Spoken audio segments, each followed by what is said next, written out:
but about 4.5 years ago, I was working as a receptionist. And the reason why I share that is because I want to let you know that success is never really in a straight line. There's always going to be bumps along the way. So for the longest time in my life, I always believed that hard work was the key to success. I thought, you know what, if you work hard, of course you're going to be successful. But now I realize that there is so much more to the story. There are plenty of people who work hard who don't necessarily make it in their chosen careers. There are plenty of people who are extraordinarily talented, who know the right people, who are well educated, who don't necessarily make it. So if it's not always hard work, then what then determines whether you're going to be successful?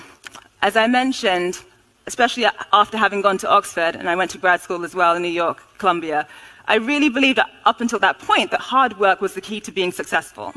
And now I realize there's a lot more to the story. The first thing I believe is trust your struggle. This is something I'd heard a lot. Trust your struggle. And that means no matter what the hardships are you're going through in life, have faith that it will all end up being for the greater good. So I mentioned that 4.5 years ago, I was working as a receptionist, and I was in a production company in California. And I was a receptionist, so I really wanted to sort of move up within the company. And no matter how hard I worked, I couldn't get promoted. No matter how many times I stayed late or came in on the weekends, hoping that my boss would notice me and promote me, it never happened. And so I didn't really necessarily feel good about myself because of that, and I did some soul searching, and I asked myself, okay, well, what do you really want to do in life? Because clearly this is probably not meant for you. What do you really want to do? And I'd always been passionate about broadcast journalism. So I called a television station in New York, a local news station, and I asked them, what do I need to do to get a job with you guys? Had was answering phones and sending faxes. That's all I really knew how to do. And so they said no repeatedly to me. And on top of that, I had a British accent. And in America, if you want to get into the local news business, it's very difficult if you have a foreign accent. It's a lot easier in national news, but certainly in local news, it's a lot harder.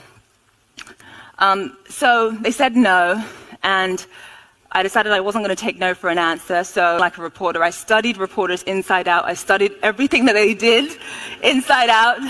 And I put together various packages, which is sort of voiced over pieces that I learnt basically from studying various reporters. And I sent it to this news station, hoping that they would give me a chance.